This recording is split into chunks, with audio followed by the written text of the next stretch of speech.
सर्वे के अनुसार 70% प्रेग्नेंट महिलाओं के अंदर खून की कमी पाई जाती है।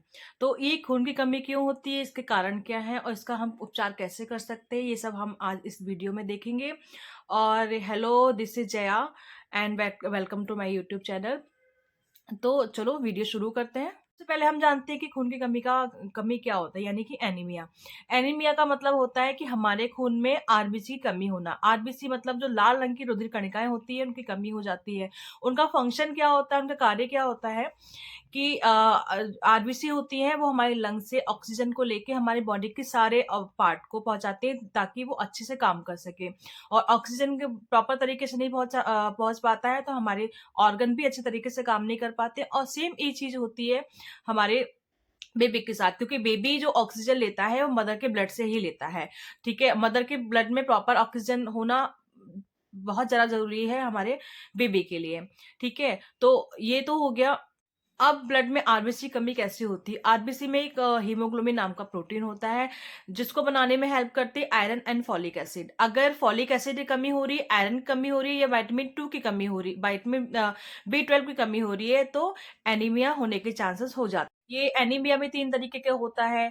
या तो आयरन कमी से होने वाला एनीमिया, विटामिन B12 के होने से कमी के होने से एनीमिया, या फिर फॉलिक एसिड की कमी से होने वाला एनीमिया। अब जानते हैं इसके कारण क्या हो सकते हैं। एज, अगर अब 20 ईयर से कम एज होती है, हमें बॉडी सिकनेस बहुत ज्यादा होती है, वॉमिटिंग होती है, इससे हम फूड नहीं खा पाते हैं और जो न्यूट्रिशन हमारी बॉडी को चाहिए होता है वो प्रॉपर तरीके से नहीं मिल पाते हैं। हम एक बेबी को जन्म दे चुके हैं, दूसरी बार फिर प्रेग्नेंट हो गए, तो ऐसी कंडीशन में भी हमें एनीमिया होने के चांसेस हो जाते हैं। या फिर हमें ट्विंस प्रेगनेंसी या ट्रिप्लेक्स प्रेगनेंसी या फिर मल्टीपल प्रेगनेंसी है, ऐसे में भी एनीमिया होने के चांसेस हो जाते हैं। या फिर हम प्रेगनेंसी से पहले हम एनीमिक थे या हमारी हीमोग्लोबिन लेवल नॉर्मल से थोड़ा सा कम था, तब भी एनीमिया होने के चांसेस हो जाते हैं। या फिर हमारी डाइट में फॉलिक एसिड, विटामिन B12 या फिर आयरन की कमी है, तब भी एनीमिया होने के चांसेस हो जाते हैं। अगर आपकी स्किन, नेल्स और आईज येलो कलर के हो गए हैं, आपको सांस लेने में दिक्कत हो रही है, आपको चक्कर आ रहे हैं, थोड़ा सा भी काम करती हैं तो आप थक जाती हैं, ठीक है, मूड स्विंग हो रहे हैं, तो ये सब लक्षण हो सकते हैं कि आपके अंदर एनीमिया हो गया हो। पर ये लक्षण कभी कभी प्रेगनेंसी के भी हो जाते हैं, तो हम एकदम ये नहीं बोल सकते कि ये लक्षण आपके एनीमिया होने के भी हैं।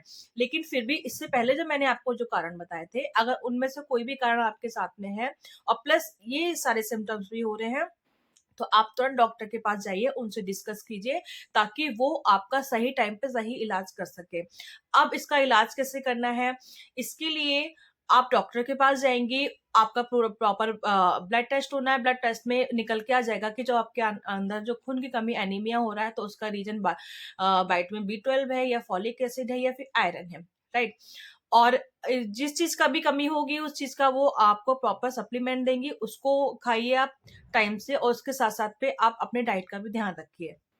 अगर हम डाइट की बात करते हैं तो सबसे पहले हम विटामिन B12 को लेते हैं। अगर आप नॉन वेजिटेरियन है लेकिन फिर भी आप मिल्क ले रहे हो, मिल्क से बनी हुई चीजें ले रहे हैं, तो विटामिन B12 आपको वहां से मिल जाता है। अगर आप वेगन्स हैं, मतलब आप कोई भी एनिमल फूड नहीं लेते हैं, मिल्क भी नहीं लेते हो, तो आपके अंदर B12 की कमी हो सकती है। इसके लिए आपको सप्लीमेंट ही खाने पड़ेंगे। और क्या होता है कि B12 के जो सोर्सेज है ज्यादातर एनिमल सोर्स होते हैं, ठीक है, प्लांट सोर्स बहुत ही ज्यादा कम होते हैं। सबसे अच्छी चीज होती है कि हमारी जो आंतें होती है खुद ही विटामिन B12 को बना देती हैं। पर उन केस में होता है जिसके मतलब अंदर B12 अच्छे से नहीं बन पाता है, तो उनको सप्लीमेंट लेने की जरूरत होती है। वो आपको आपके डॉक्टर अच्छे से बता देंगे, आप उसको फॉलो करना। ठीक है, आयरन के लिए हमें क्या करना है? आयरन के लिए हमें जितनी भी ग्रीन वेजिटेबल्स होती है, हरी रंग की सब्जियां होती हैं, पत्तेदार सब्जियां होती हैं, है ना। इसके अलावा जो अनाज हो गए, साबुत अनाज अनाज हो गए, उनको अंकुरित करके हम खा सकते हैं, है ना। जो भी दालें होती हैं और जो फलियां होती हैं, नट्स, मतलब सूखे मेवे हो गए, सूखे मेवे में सबसे अच्छे खजूर होते हैं, खजूर में बहुत अच्छे से आयरन और खजूर हो गया है।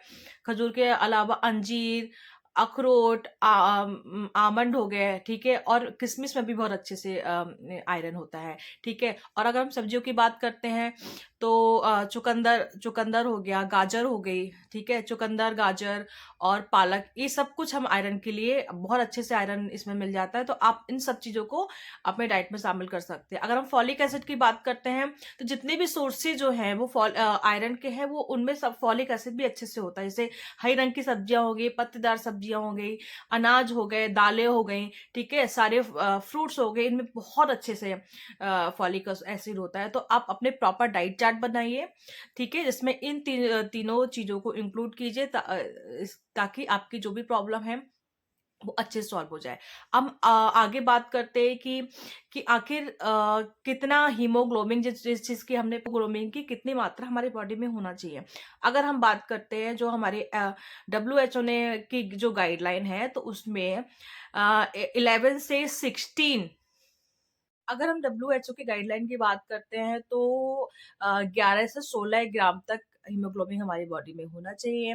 और अगर हम कम से कम की बात करते हैं तो first and last time first trimester and last trimester means third trimester में हमें जो है 11 ग्राम हीमोग्लोबिन की आवश्यकता होती है। और जो हमारा सेकेंड ट्राइमेस्टर होता है उसमें 10.5 मिनिमम से मिनिमम होना चाहिए। अगर इससे कम अगर हीमोग्लोबिन आपके अंदर है तो आप एनीमिक माने जाओगे। उसके लिए प्रॉपर आपको मेडिसिन लेनी पड़ेंगे और आपको फूड हैबिट को ठीक करना पड़ेगा। उसके बाद हम बात करते हैं कि आखिर ये खून की कमी से क्या क्या रिस्क हो सकता है माँ को और और बच्चे को।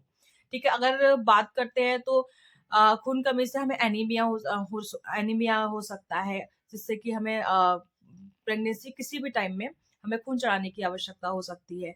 ठीक है, हमारे बेबी को एनीमिया हो सकता है, बेबी टाइम से पहले उसका बर्थ हो सकता है, लो बॉडी वेट हो सकता है, या फिर अगर हमें एनीमिया शुरू से ही है, मतलब हमारे फर्स्ट ट्राइमेस्टर से अगर हमें एनीमिक हो गया है, तो मे बी मिसकैरेज होने के चांसेस भी हो सकते हैं।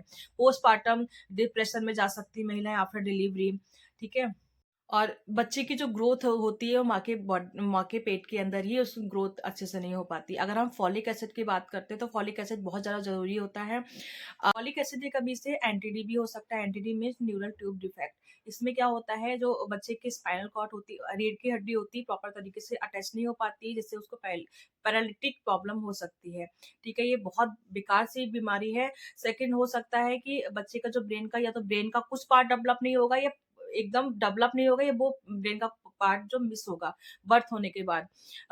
होठों का कटा होना, जीभ का कटा होना, ये सब चीजें फॉलिक एसिड की कमी से बच्चे के अंदर आ सकती है। इसके अलावा टाइम से पहले बच्चे का बर्थ हो सकता है, उनका बॉडी वेट कम हो सकता है, उनकी ग्रोथ रुक सकती है। ये सारी चीजें फॉलिक एसिड की कमी से बेबी के अंदर हो सकती है। तो गाइस प्लीज इस चीज को सीरियस लीजिए।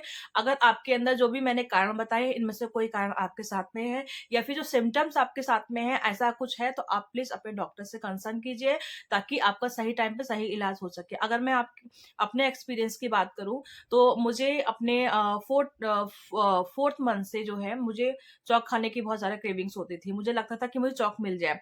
ठीक है, तो ये थोड़ा सा एबनॉर्मल था। लोगों से मैंने पूछा तो लोगों ने कहा नहीं, कैल्शियम कमी से होता है ये। लेकिन जब मैंने फायर रिजल्ट तक पहुंची तो मुझे आयरन की कमी से ये सारी चीजें हो रही थी। तो आपके अंदर कुछ ऐसी चीजें हो रही हैं जो थोड़ी सी नॉर्मल नहीं है। ठीक है, तो आप उस चीज को लेके अपने डॉक्टर से जरूर डिस्कस कीजिए, ताकि आपका इलाज हो सके। गाइस इस वीडियो में इतना ही। नेक्स्ट वीडियो तक के लिए tata bye bye, take care and thanks for watching.